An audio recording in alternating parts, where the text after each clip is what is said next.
morning, good afternoon, good evening to everyone around the world. I am Paul Sisler, and this is In the Moment. Have we got a treat for you today? We are going to cover the Presidential Records Act of 1978. The very thing that Donald Trump says he has this right to. So we're going to go through it and break it down, and then you can decide whether you believe Donald Trump is in the right or the wrong. And with us today is Jeremy Baker. Hello, Jeremy. How are you doing today?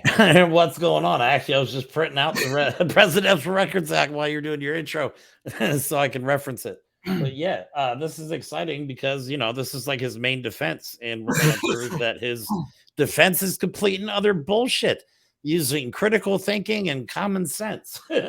And the internet. It's Google's an amazing tool. You guys should try it out one time. Yes. So we're going to start off with the Meet the Press moment where he was kind of talking about this. And once everybody sees this, we're actually going to go into the PRA. So here we go. Here is Meet the Press segment.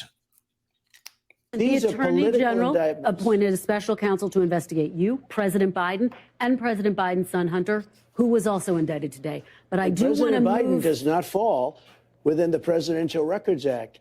And frankly, you don't ever hear anything about the special counsel. But they gave me this deranged person named Jack Smith. He's a deranged lunatic. I fall within the Presidential Records Act. It's very simple. It's a civil thing.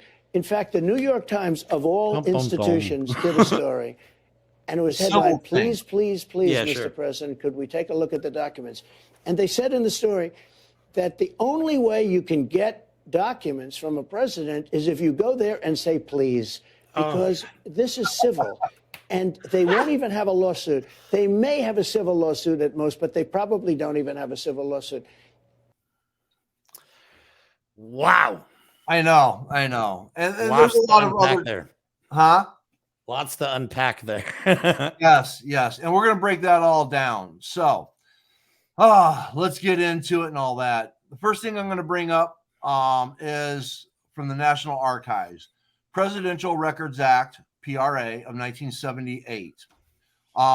It governs the official records of presidents and vice presidents, and vice presidents. I'll say it one more time. Presidents and vice presidents. It's right there in the first line, second line. That were created or received after January 20th, 1981. And basically what it does is it changes the legal ownership of the official records of the president from private to public. So make note here, it says 44 USC, and that little funny symbol, that means section 2201 through 2209. So what we are going to do is go to Title 44, Chapter 22 of the Presidential Records, sections 2201 through 2209. And this is what we are going to break down and read for you. And we're going to start with definitions because definitions is really, really important, especially with the things that the president says. Number 45 president, the former guy, says, as used in this chapter, the term documentary material means all books, correspondence, memorandum, documents, papers, pamphlets, works of art, models, pictures, photographs, plats, mats, films, and motion pictures, including but not limited to audio and visual records or other electronic or mechanical recordations, whether in analog, digital, or any other form. That is pretty much the cover is about, everything. Yes. Everything. Yes. Now that's what documentary material means. Now, the term presidential records means documentary materials or any reasonably segregable portion thereof created or received by the president's immediate staff, or a unit or individual of the executive office of the president whose function is to advise or assist the president in the course of conducting activities which relate to or have an effect upon the carrying out of the constitutional, statutory, or other official or ceremonial duties of the president. Wow. Yeah. And I think what the problem is I honestly think that this guy has gone his whole life trying to own things and keep things and just I don't think he understands the concept that when he was president, he was a government employee and that everything he did throughout that was government owned stuff. He doesn't understand it. And let's just mention that even if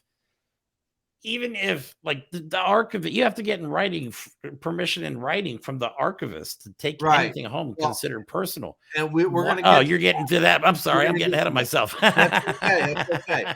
So such term A includes any documentary materials relating to the political activities of the president or members of the president's staff, but only if such activities relate to, now remember, this is very important, but only if such activities relate to or have a direct effect upon the carrying out of the constitutional, statutory, or other official or ceremonial duties of the president, but does not include any documentary materials that are official records of an agency as defined in section 552E of Title V United States Code, personal records, stocks of publications and stationery, extra copies of documents produced only for convenience of reference when such copies are clearly so identified.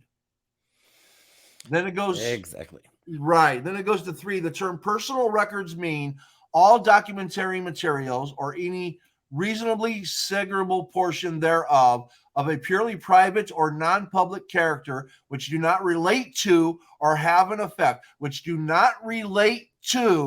or have an effect upon the carrying out of the constitutional, statutory, or other official or ceremonial duties of the president.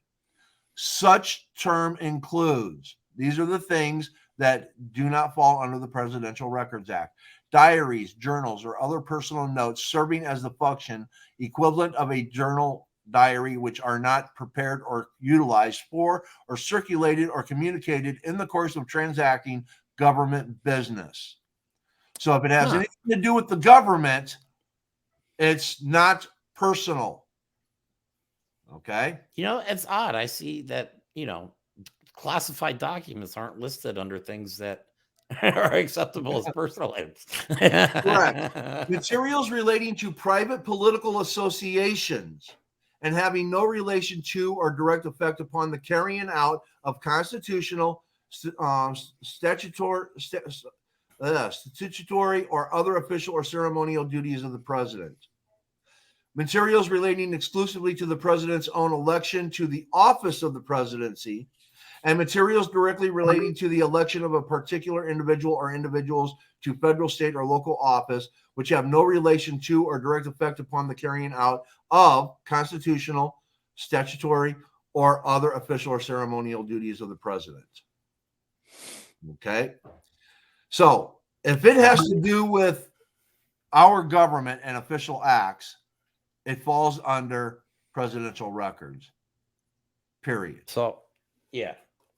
I'd like to point out one of the highlights, or the one I have is obviously a lot less detailed than yours because your brain is a lot bigger than mine.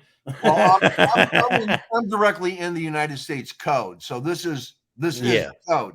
This is what they all have to go by. And you might find a summary out there. And again, people, when they summarize, they leave out key points. Well, no, this is directly from the Presidential Records Act. I got it off the proper website. Right. So the one I like to point out, there's two I really like to point out. One is that it requires the president and his staff take all practical steps to file personal records. Yes. Separately from presidential records. Correct. Meaning, like it says in the term archivist. Yeah, the archivist has to approve anything you want to take home in writing. Well, and we're going to get to that. Am I getting my head? See, you're getting me all hyped up. All I right, know. I know. I'm just going to shut up until you get through this, and then we'll go ahead and get into it. All right. That's all right. No, it's good to jump in. It's good to jump in. This stuff gets me so pissed off. Like, it's just so blatantly obvious that I know. It's going to be much more blatantly obvious. Wait till we get to it. The term archivist means the archivist of the United States. The term former president, when used with respect to presidential records, means the former president during whose term or terms of office such presidential records were created. Okay. So now we are going to go down here to ownership of presidential records. The United States shall reserve and retain complete ownership. The United States shall reserve and retain complete ownership, possession, and control of presidential records, and such records shall be administered in accordance with the provisions of this chapter. Let me repeat that. The United States shall reserve and retain complete ownership, possession, and control of presidential records. Okay? So now we have management and custody of presidential records. Now, this is where it is very, very important to pay attention, because this explains everything. A, through the implementation of records management controls and other necessary actions, the president shall take all such steps as may be necessary to assure that the activities, deliberations, decisions, and policies that reflect the performance of the presidential's constitutional, statutory, and or other official or ceremonial duties are adequately documented, and that such records are preserved and maintained as presidential records pursuant to the requirements of this section and other provisions of law. B, documentary materials produced or received by the president or the president's staff or units or individuals in the executive office of the president, the function of which is to advise or assist the president, shall, to the extent practicable, be categorized as presidential records or personal records upon their creation or receipt and be filed separately. During the president's term of office,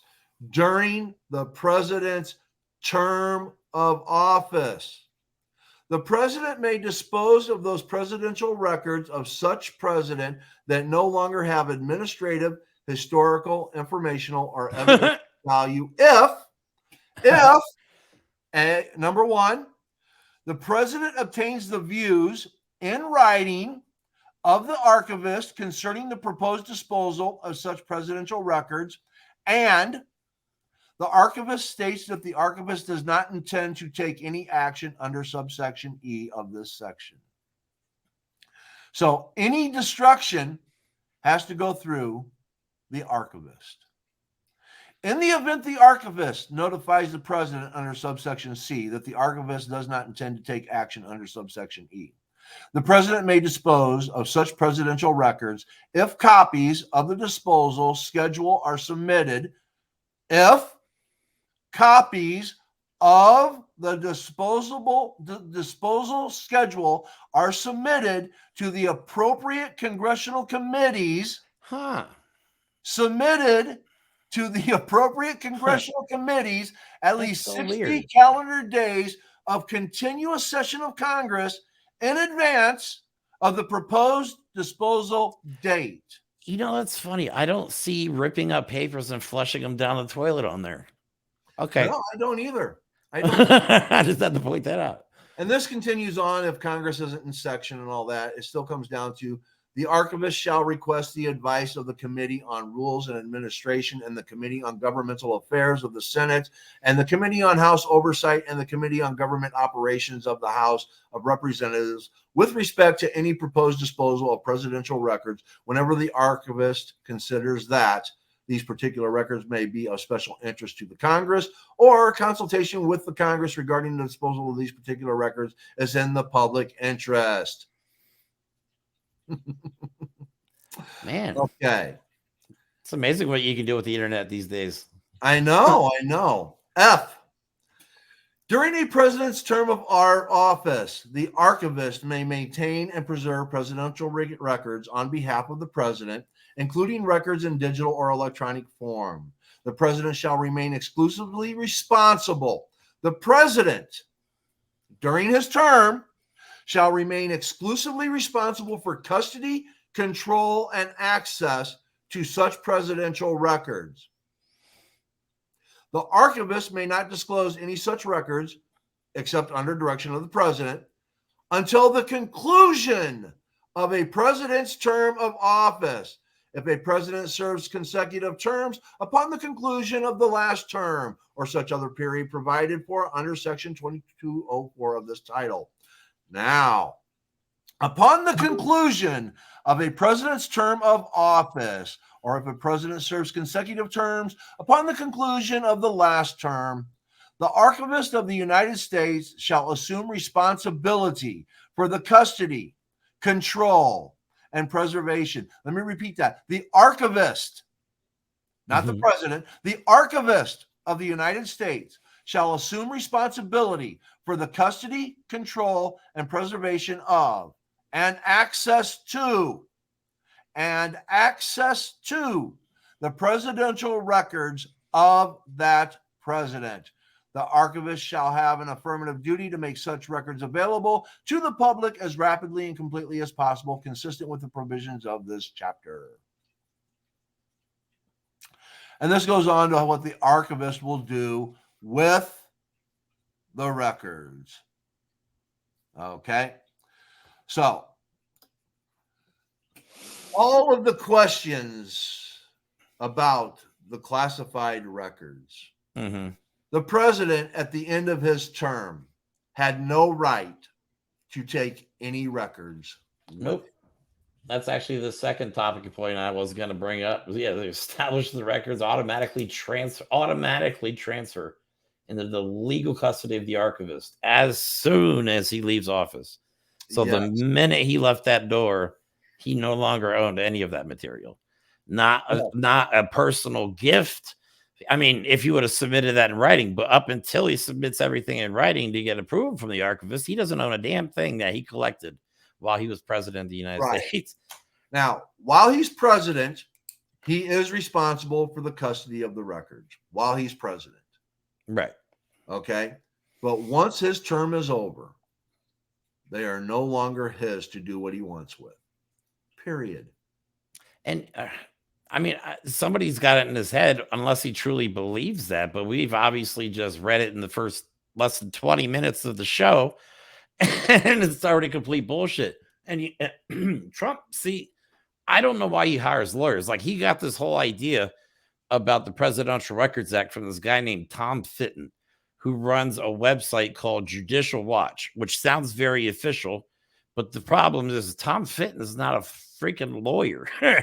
He's not been to law school. He doesn't have a law degree, but somehow they have Trump convinced there's a loophole. I mean, that is airtight, if you ask me. It literally tells you step by step what the president must do with presidential records. Right. Well, and I think when somebody read it to him, because I don't think he read this. Okay? No, he doesn't read. The guy doesn't read. The guy, I would not be surprised if they had to do his morning security briefings with puppet shows to keep his attention, for crying out loud. I think when somebody read it to him, he heard the part where while he's president, he maintains control and custody and gets to do what he wants with them. And I think that's where his brain stopped. He didn't hear anything after that. Okay. So if the whole thing was actually read to the president, which I think when it got to that part, he said, oh, okay, they're all mine. And that was it. That was the end of the conversation. On to the next and all that. Where is my McDonald's hamburger? So he stopped at the part. He stopped reading before it told him what happens after you leave. He's like, oh, okay, cool. I'm president. I get to keep him. He didn't read the part where it says, as soon as you leave, it's not yours anymore. You have to give it back. Exactly. And when he was talking about Pence, again, this applies to the records that Pence had, because it says vice president and everything has to be turned over to the archivist, you know. When they found records with Pence, come get them. When they found them with Biden, come get them, you know. But when they found them with Trump, it's just like, no, they're mine. They're mine. They're mine. I can declassify them with my mind. They're mine. It's got nothing to do about the classification. It doesn't at all. They actually didn't even talk about. Did it even say anything about classified material in there? No. It just said records, Exactly. anything. Any record, classified or not. All right. And when they start talking about, see, this is why they propagate the classification and that Trump can declassify it with his mind. Then they're trying to say under the Presidential Records Act, I can do what I want with them. They're all mine, which we just read is not true. Because once his term of office is over, and this is probably why he's saying it's rigged, he's still president. And if he's still president, then yes, he can maintain control of them. Okay, if that's his defense, then he's going to prison. I mean, if this is literally the best he's got, and I didn't do anything wrong, and I made a perfect phone call, like those are his defenses, the guy's going to prison. And if his lawyers are dumb enough to go on the air and, like you said, propagate this nonsense, because Fox News is more than happy to let people lie about what is really. I mean, this is not propaganda we're reading. I mean, this is right off the damn government website. This is the United source. States It Code. is literally the source. This is United States Code. This is Title 44. Okay, Chapter 22. So I mean, and here's what amazes me. This is why I get pissed at even the Democratic news media, because all CNN, all MSNBC, all NBC, all any of them had to do was do what I just did. I know. And yeah, we just use Google and they have millions of dollars of resources at their fingertips. But it's my question is, why haven't they done it? They have. They just it's all about ratings with the corporate news stations anymore. I mean, I don't like hardly any of them anymore. I mean, I think the only one I kind of watch is maybe MSNBC, but everybody else is too busy trying to play sides and divide the country. Right. Especially I want to take it a step further. Okay. I know that Jesse Dollemore isn't a stupid person. I know Ben Meiselas isn't a stupid person. I know that David Pakman isn't a stupid person. All of them are, I love all of them. I watch all their shows. Yeah, so do I. And none of them have brought this up. Not once. Okay. and granted, I love them, but this is the evidence to support what the left has been saying about Trump and to dispel the propaganda put out by the right in relation to Trump on the documents. I mean, they've all talked about it, but yeah, breaking it down in detail, probably not. No. But I do have a question for you. I think it's important to understand why the Presidential Records Act was even created. This aspect of it was created about going public. Let me see. Let me go back up to. I don't really know the specifics of. I mean, I know why it was created and when it was created, but the actual details of it, I think it'd probably be good to go over.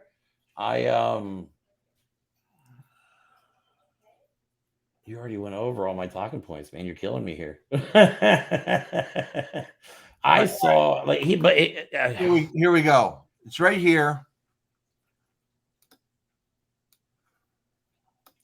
Upon the conclusion of a president's term of office, or if a president serves consecutive terms upon the conclusion of the last term, the archivist of the United States shall assume responsibility for custody, control, and preservation of and access to the presidential records of that president. The archivist shall have an affirmative duty to make such records available to the public as rapidly and completely as possible, consistent with the provisions of this chapter. Okay. This was obviously created because of Nixon, if I'm not mistaken, right? I mean, this is specifically created to prevent something like that from happening again. Right. This was done under the Reagan administration to show transparency of the government. So unless it's deemed as classified, here's where classified comes into play. If it's classified, it doesn't have to be made public. So if it's not classified, now it's up to the archivist to make it public access as soon as possible.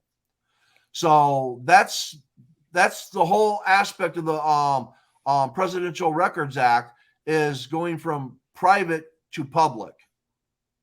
All of this other stuff has already been written and has been part of the law on how the records are to be maintained by the archivist. The other change in here is that during the presidency of a president, the president now takes responsibility of control and access during their term, their administration of these records, where before it was sent to the archivist. Now, here's the importance of that, okay?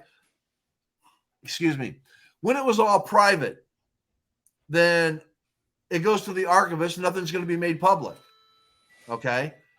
But because they were making it public, then the archivist doesn't just get to throw everything out there in the open. The president has control of that. What does he want to make public and what he doesn't want to make public? And if it's not classified, then he can hold it off until the end of his presidency. So then the archivist after the presidency can make anything that the president has said or done during his term that isn't classified public.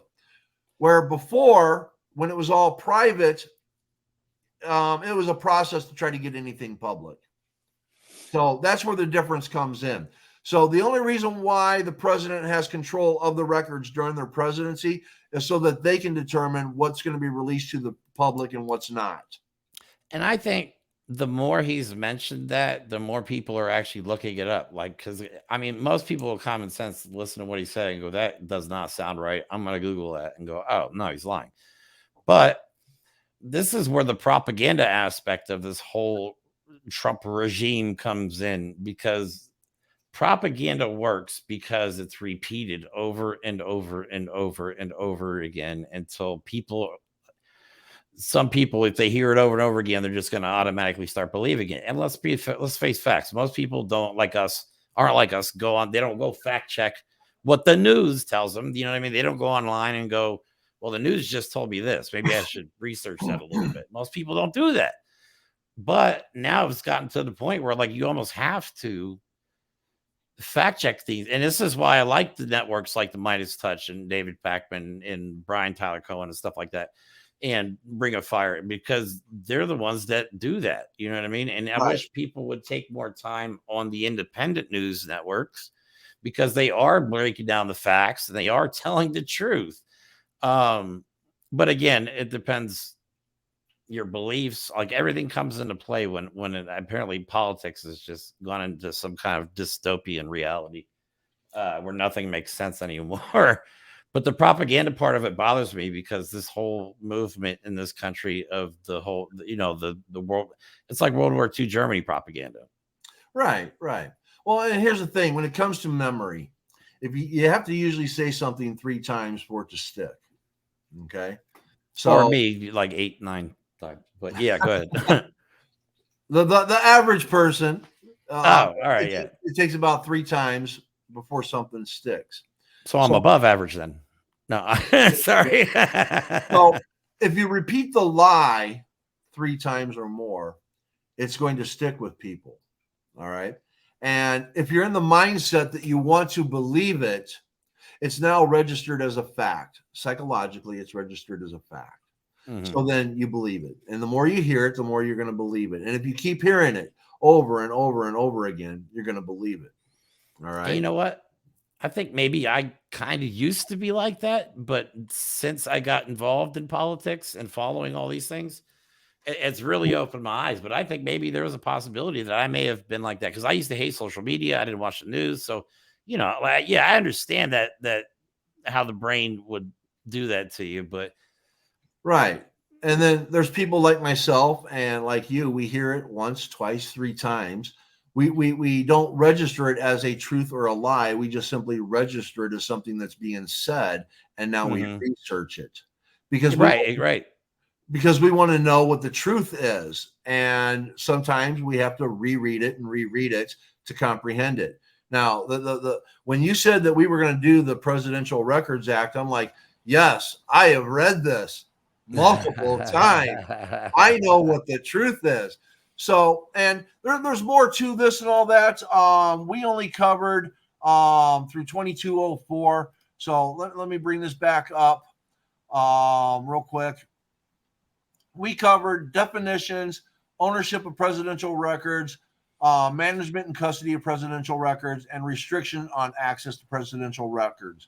I'd like to point out 2208 vice presidential records. Right. So are also covered. If you want to know more about what goes on and know more about the Presidential Records Act, go to exceptions to restriction on access, regulations, vice presidential records. And again, this is going to explain, where Actually, Can you go to vice presidential records? Yeah, let's do that. Let's do that. Because that is another thing that Trump says. Oh, Biden, he was vice president. He had no right to have those documents. So I think that's important to also point out, because that's another talking point. And if you guys go online and you do any go look up rallies. Okay. Rallies is where you really see how the propaganda trickles its way down into the population. But go ahead. Okay, no problem. Okay, so I probably should have been doing this from the beginning. Yeah, that's fine. Vice presidential records shall be subject to the provisions of this chapter in the same manner as presidential records. I'll repeat that line. Vice presidential records shall be subject to the provisions of this chapter in the same manner as presidential records. The duties and responsibilities of the vice president with respect to vice presidential records shall be the same as the duties and responsibilities of the president under this chapter, except section 2208 with respect to presidential records. The authority of the archivist with respect to vice presidential records shall be the same as the authority of the archivist under this chapter with respect to presidential records, except that the archivist may, when the archivist determines that it is in the public interest, enter into an agreement for the deposit of vice presidential records in a non-federal archival depository. Nothing in this chapter shall be construed to authorize the establishment of separate archival depositories for such vice presidential records. Amazing. So yeah, that blows that argument right out of the water. So yes. And I would like to welcome Esteban. Hey. Hello. Hey guys. 7 minutes later than usual. For those of you who don't know, Esteban's always 27 minutes late. I love you too. Hi, what's up, buddy? How are you? Hey, Paul. Hello. So did you happen to catch the first half? I got in right in the middle of you reading and explaining that part. Okay. We explained how the president, when his term of office is over, all presidential records are the property of the United States and are turned over to the archivist. Correct. So we just went through the Presidential Records Act 2201 through 2204, and we just did 2207 with the vice presidential records. And I encourage everybody to go on and read the other parts. It's going to break some other things down so you have an understanding about some of the restrictions and access and what the process actually is for obtaining access to the presidential records. So that's right. No. Yes. So we basically debunked everything that Trump has said.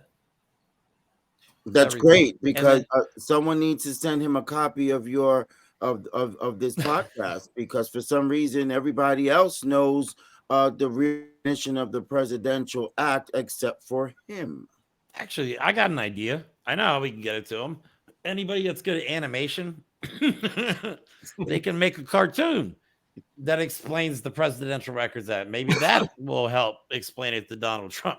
But I think there's another thing that I think we could talk about on there that I wanted to focus on, was the destruction. How elaborate of a process it is to destroy official records. And rumor has it, allegedly, that this guy was just ripping up stuff left and right and flushing it down the toilet. Flushing it down the toilet, burning it, and in the White House fireplace by Mark Meadows. Wow. Yeah. I mean, that, I mean, destruction of government property, destruction of official records.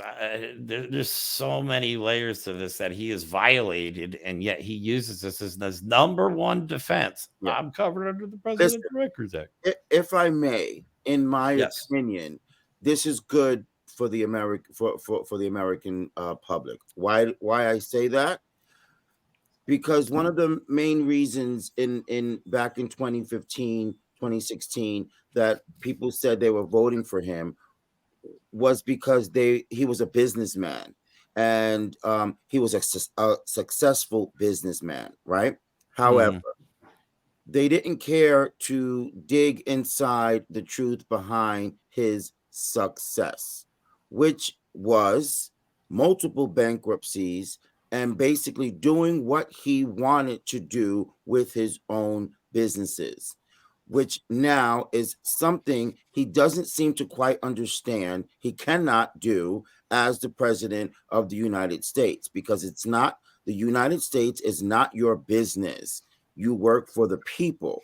So ripping things up and burning things and all of that, that's what he did and got away with as a private entity businessman.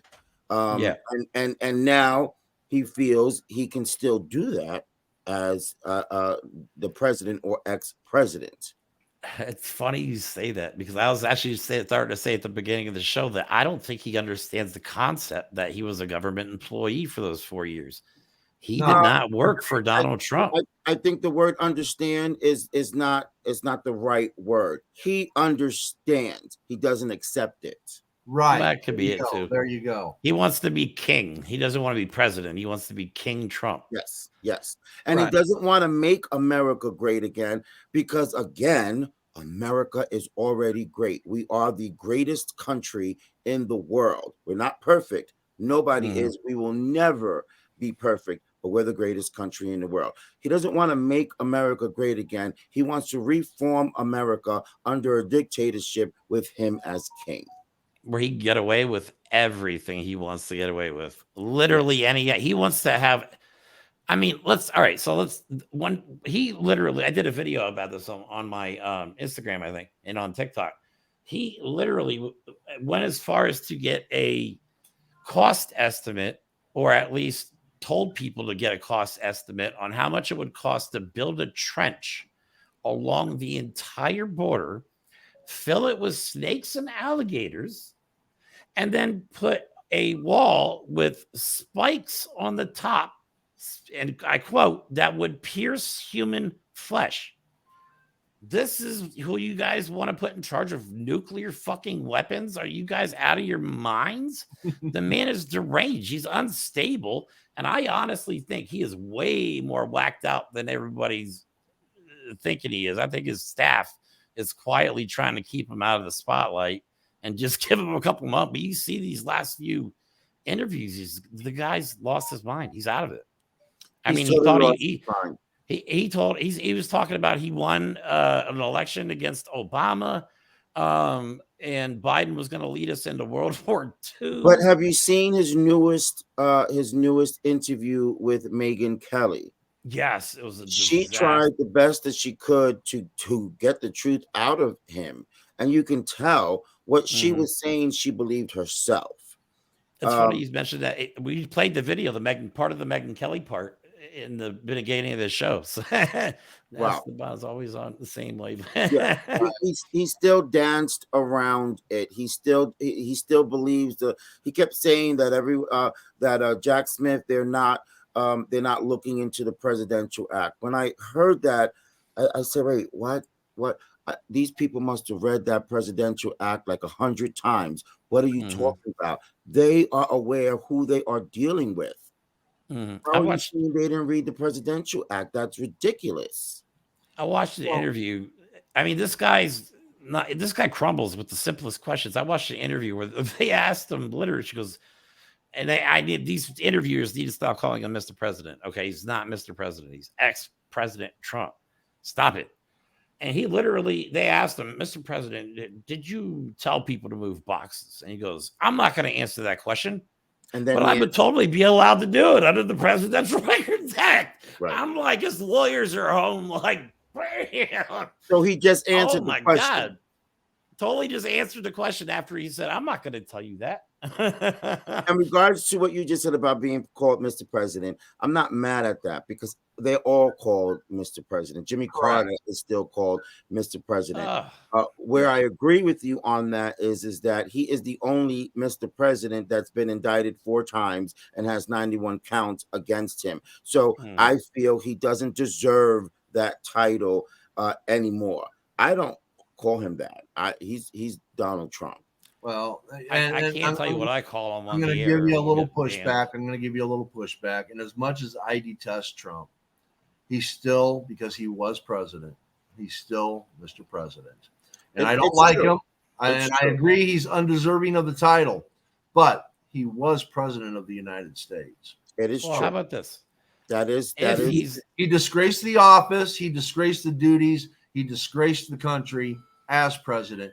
He's still Mr. President because he held that title. Just think of this. For the rest of America, as long as America lasts, there's going to be a portrait of Donald Trump hanging in the White House. And there should be, because, again, he was president. And yeah, but when you go through the list of all the presidents, all of them have that photo up there. Whether they were good, bad, ugly, doesn't matter. It's true. They were in that position. They represented this country, for better or for worse. They represented this country. Donald Trump represented the United States of America, not in a good way, and not in a way that I agree with, but he still represented this country. And that's very true. I'll tell you, that is the one thing on the day that Hillary Clinton lost, I teared. I teared. That's because she lost. I teared for the very reason of what Paul just said. It hit me immediately that now and forever, Donald Trump will be part of the American history. And that's what I teared for. That forever, when you're speaking about the White House and the presidents and all of that, you must mention him somewhere in there. And that's why I teared. Yep. It's sad. Yes. Yes. Trying to find mic drop. Yes. It is. It is. and you know, here, this is. I mean, but look, this is. I'll give you a video here. This is what this guy said on Labor Day. Okay, you ready? Let me go ahead and. Yep. Go ahead. Oh, hold on. Let me upload the file. I just want to give you guys an example of like how deranged this stuff is. Now, of course, I lost it. Now, it better not be anything that gets me banned, okay? No, of course not. I'm not worried about being demonetized because I'm not monetized yet. So I don't. No, you know what? Esteban calmed me down a bit. So, you know, I'm not as bad as I used to be. I don't go as hard in the paint as I used to be. Here it is right here. All right. Sorry, I have like 100 videos I got to look through. Yep. Go ahead. Oh, wait. Do I have to do it? There we go. You have to play it. You give me admin access. Oh. And your bosses are leading you right down the tubes. You shouldn't pay your fees. They get these big fees from all of their workers. And it doesn't matter how bad they are, they'll endorse a Democrat, even though the Democrat's selling you down the tubes. You shouldn't pay those dues. You should not pay your dues because they're selling you to hell. You're going to be going to hell. You're not going to have any jobs. All those cars are going to be made in China. Every one of them. That's the guy you want leading the country, telling we're going to hell. Like not like Esteban said, you should be going around. This is the greatest country. I'm going to make it even better. Not we're going to hell. It's going to be World War III. Like he's using fear tactics to get votes, and it's not working though anymore. He's slowly but steadily losing support. If you look at any videos online of his rallies, they are maybe 25% of the size as they were in 2015 and 20. You know what I mean? What's happening is that he his supporters is truly being downsized to the actual MAGA supporters. So yeah, the second fans. Right. So any sort of Republicans that did not consider themselves MAGA supporters, but they were they were on Trump's side because he's a conservative. Those Republicans are slowly drifting away because it's too much. It's too much. Say what you want to say about Trump. It is too much, and the world is finally realizing that he is creating the situations that he's in. These are all of these indictments are all criminal charges that he did not have to have if he listened. Period. Now, Right. I like to point out that like politicians have always done this, I've learned, but Trump has really taken this to a whole nother level. Actually, the whole GOP, the MAGA GOP, have taken this to another level of getting citizens to vote against their best interests. I mean, you're talking about rich elites convincing people that they have their best interests at heart. Don't be so freaking naive. I mean, come on, people. Me and Paul talked about this before we took our break. This country should have been about rich versus poor from the start, not skin color versus skin color, gender versus gender. Rich people have literally destroyed and ripped this country apart and used the rest of us to make their money. Right. Let me break this down because I'm going to push back on something Esteban said, that the United States is the greatest country. Okay. And, and here's why I'm going to push back. Now, I love my country. I think for me, I wouldn't want to be in any other country because I think the United States has the greatest potential of any country. Okay. And that's what I mean. Okay. Because right now there's other countries that are better than us. They're better on us on so many levels. The only thing that the United States is still number one in is we have the most people incarcerated. Okay. So by definition, that means that we are the most criminalized country in the world.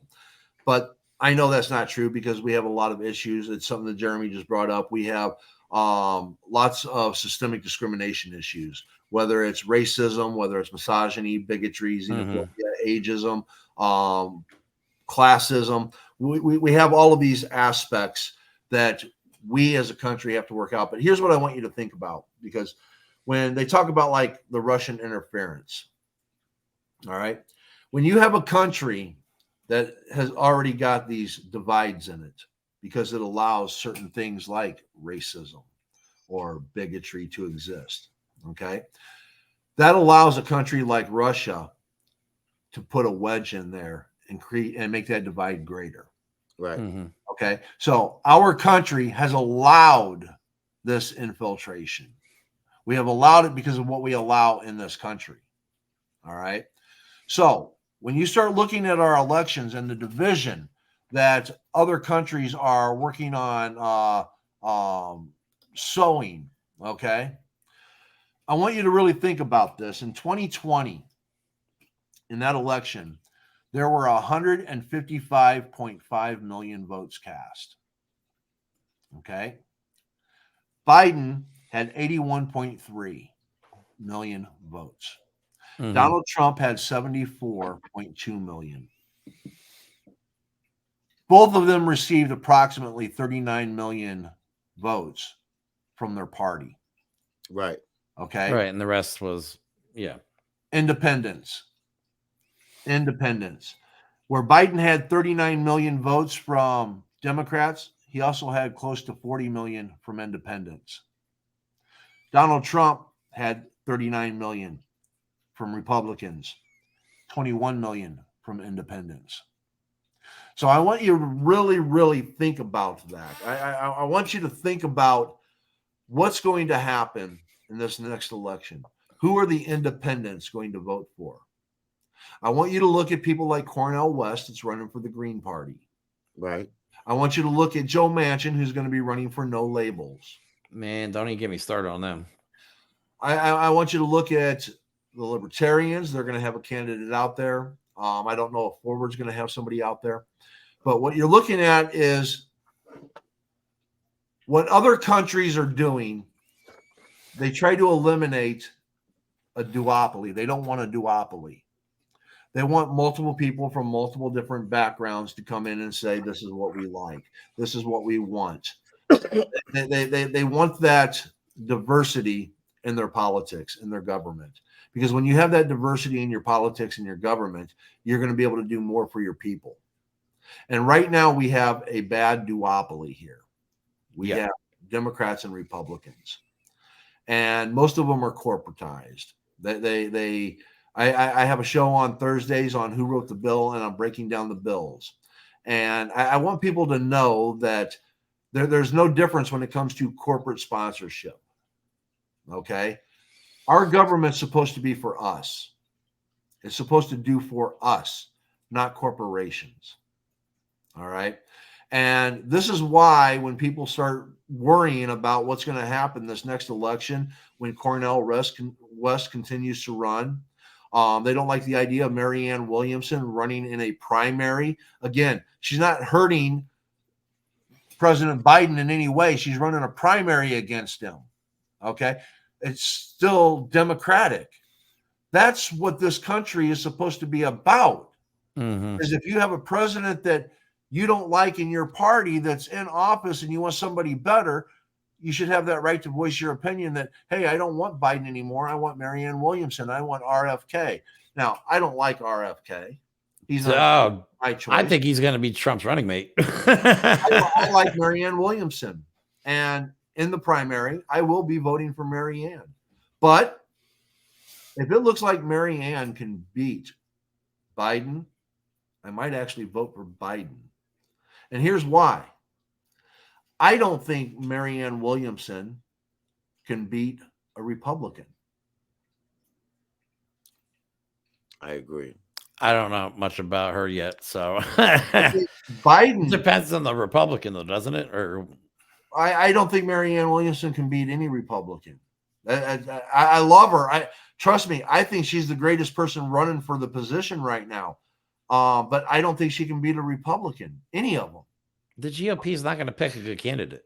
They're so up Donald Trump's asshole that they've lost focus. I mean, they're not. They should have broken away from him months ago. It doesn't matter who the Republicans run. I'm trying to make a point here on this. Okay, Republicans come out to vote and vote for their candidate, whether they like them or not. See, that's the biggest problem. Democrats, on the other hand, when Bernie didn't get the nomination over Hillary Clinton, what did they do? They either didn't vote, they voted for a Libertarian or a Green Party, or they voted for Trump because they were pissed.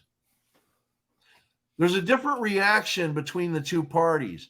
Now, something that Esteban brought up is that the Republican Party right now is fractured. Yeah. You have a lot of Republicans that are going to the independent side. I think in 2020, I think a lot of Republicans registered as an independent and voted for Biden. I think a lot of those independents, of those 39 million independents, I think a lot of those were former Republicans. Not a majority, just a lot of them. Yes. I agree. Okay? So you have to really look at a lot of different things here. That the Republican Party is now frustrated with what's going on with Trump. And this episode is evidence of this. Okay? You have Trump on Meet the Press talking about how he can do anything he wants with presidential records. They have to come to me and say, please, Mr. President, please. Right. Okay? And we know it's bullshit. Not just please, Mr. President, but what will you do for me if I give you these records? Right. And I just broke down, Jeremy and we just broke down the Presidential Records Act and gave you the truth. And there are still going to be Republicans, especially those that support Trump, that are going to say, I don't care. I don't believe it's real. I don't believe that is part of the United States Code. And if it is, it's wrong. Right. Because my president said that he could do it. And if he said it, then he can do it. Well, you know what? Donald Trump is the one who made this. Didn't he make the punishment worse for improperly having classified documents? Right.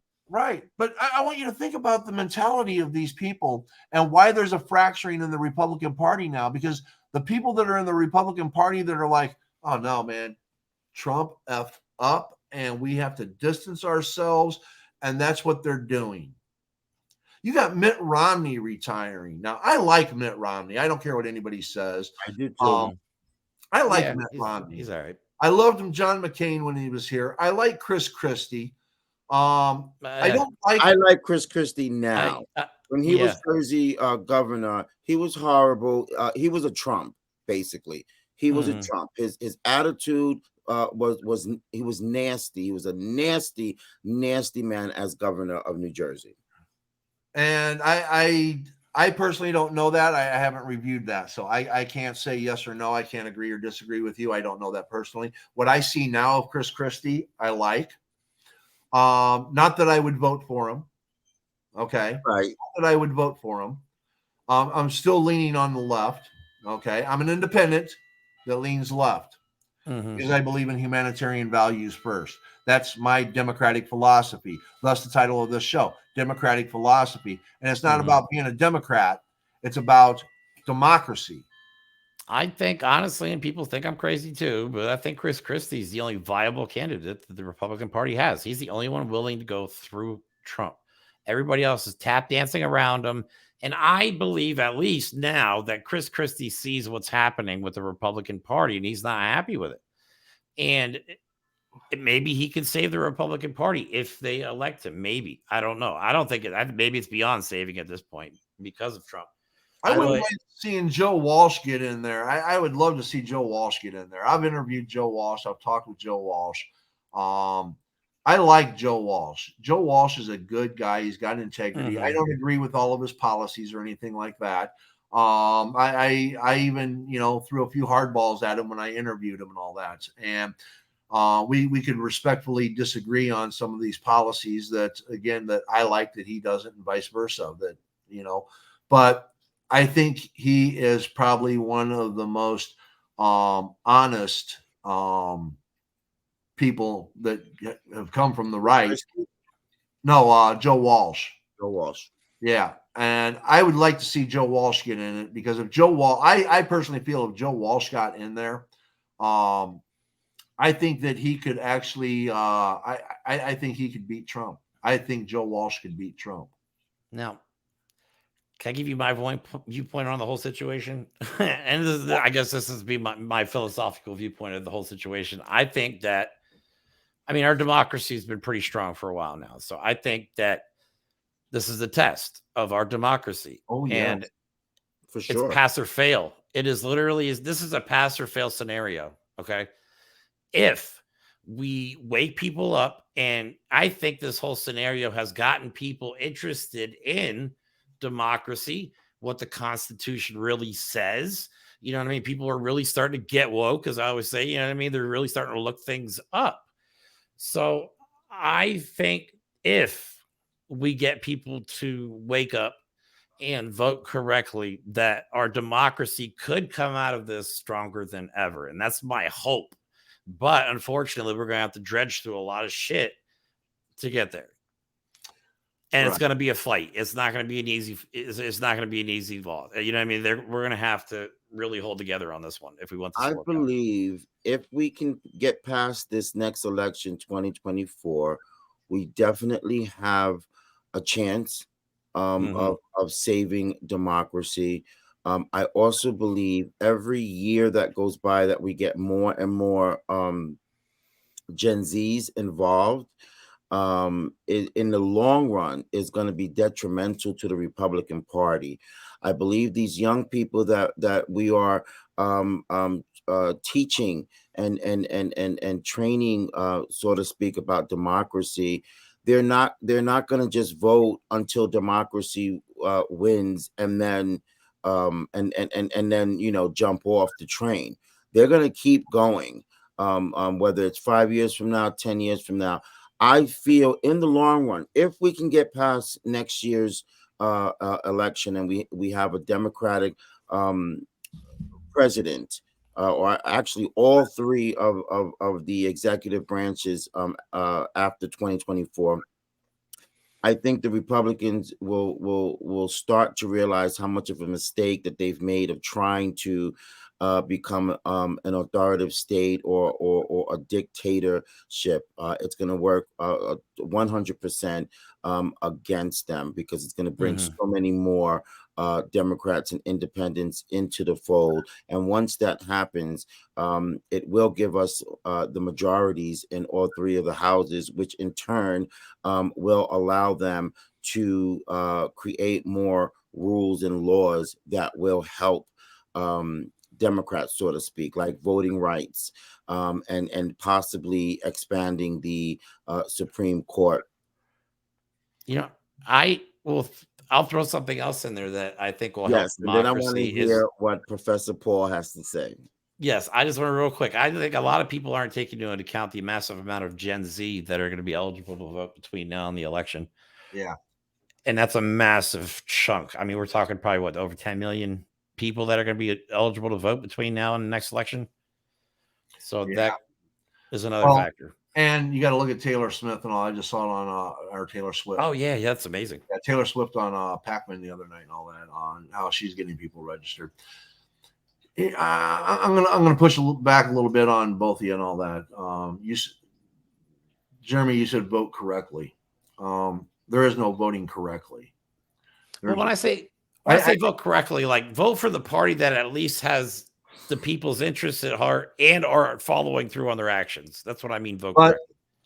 You have to look at what somebody might feel is correct is more of an authoritarian type government. You know, they might think that what the Republicans are pushing is correct.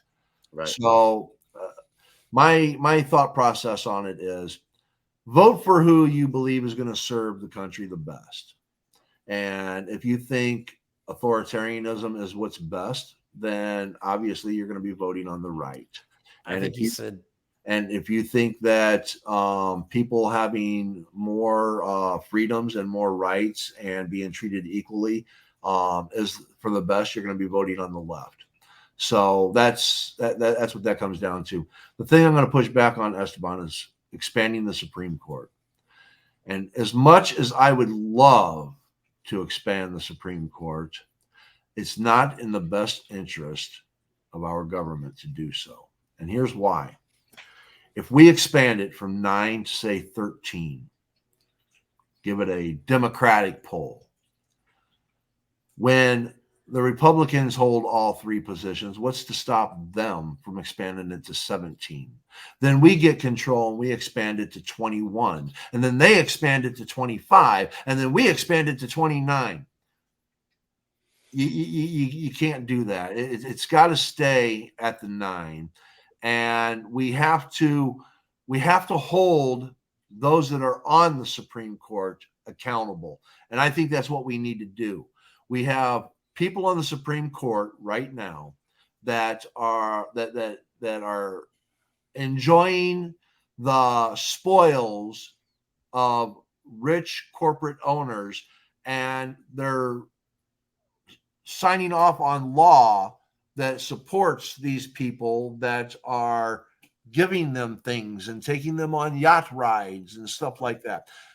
We have to hold the court accountable. How do we do that? This is a court that has no term limits. This is a court lifetime appointment. There's really nothing that you can do. They can be impeached, but don't you need a majority of all three branches of the Senate and the House to be able to do that? So how do you hold them accountable?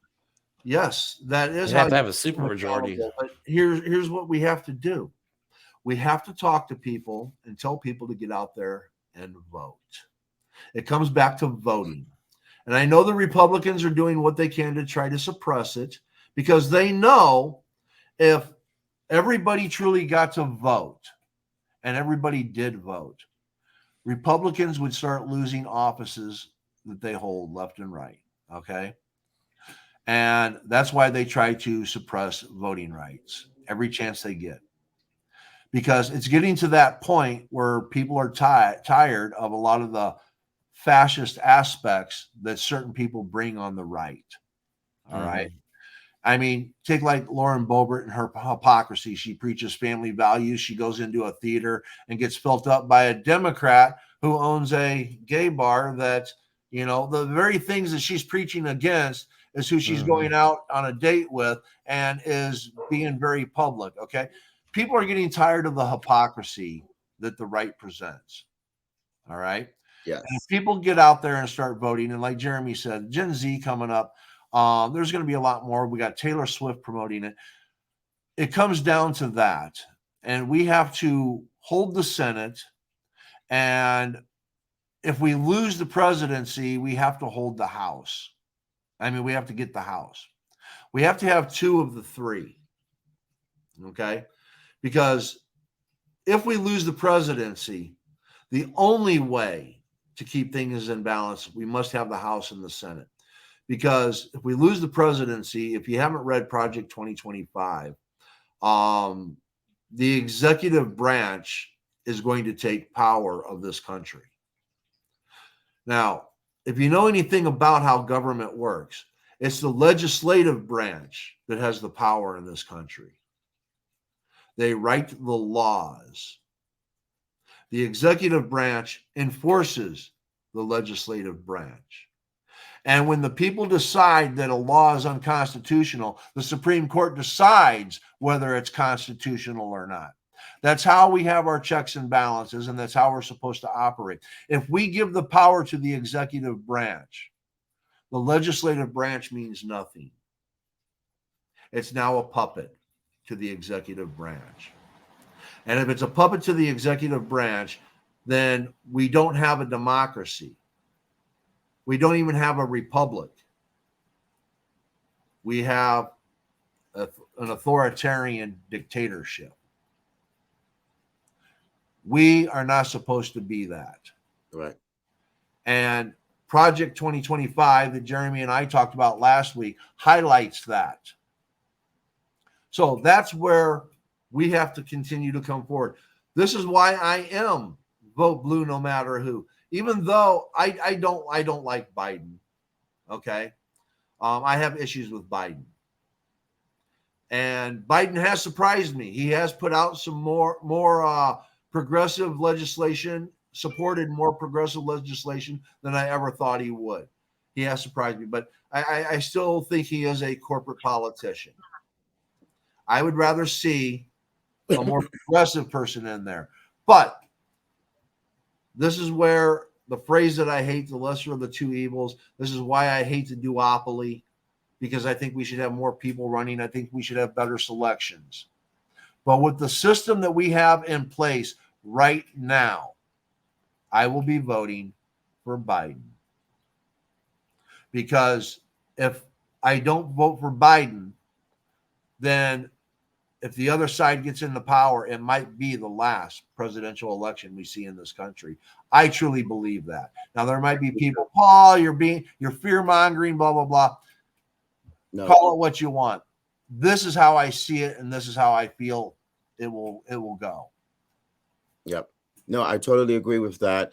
And for the people that say that, oh, you're fear mongering, first of all, again, is that not what Trump does every day of his life to everyone? Trump and fellow Republican leaders, is that not what they do? They fear monger their own people and Americans into what they want them to believe. That's the first thing. The second thing is that okay, so you're fear mongering into people, being fearful that democracy is going to be gone. So what do you want? What do you want us to do? You want us to just leave it alone so that democracy possibly can be gone, and then we have no recourse? There's no way that we could turn around and head back. No, we're not going to do that. So we're going to scream bloody murder and let everybody know this is going to happen if you don't wake up. This is what's going to happen. And once this happens, it's a wrap. Yep. Jeremy, you're still on mute. Yeah, still on mute. Damn it. Sorry, my dogs are barking. Again, so the last thing I'll say, and then I have to actually get going here, is if you want to see a comparison and decide who to vote for between Biden and Trump, Look at the comparison of the UN speeches that people are Oh, yes. posting online. Oh, Okay. Trump got laughed at by the entire room.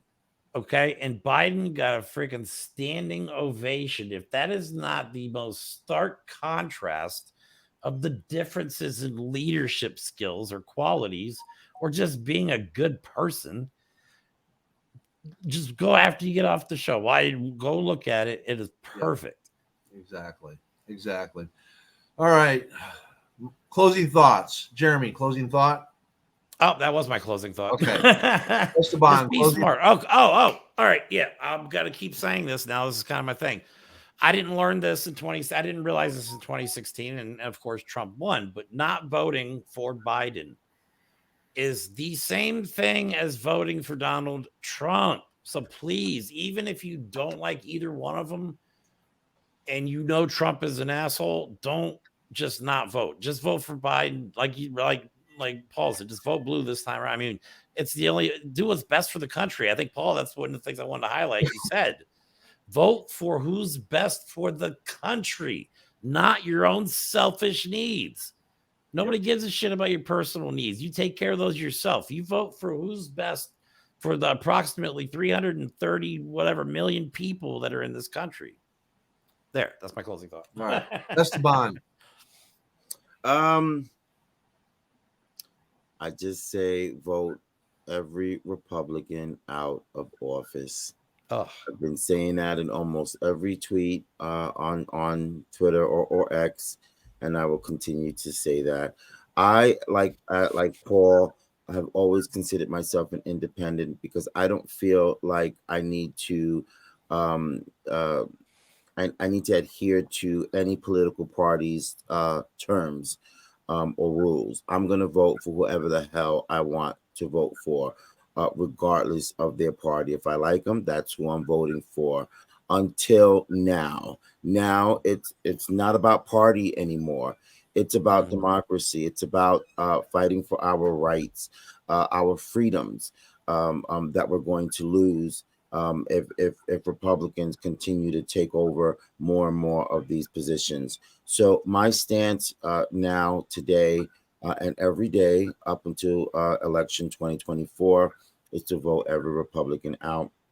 I want to remind your viewers that Virginia voting is up this year, in November, and all of their seats are up for grabs. Okay, let's not forget what has conspired these last couple of months with a Democrat, which I like to say a fake Democrat, to get into office and then switched over to Republican so they can have a supermajority and veto everything from their great governor.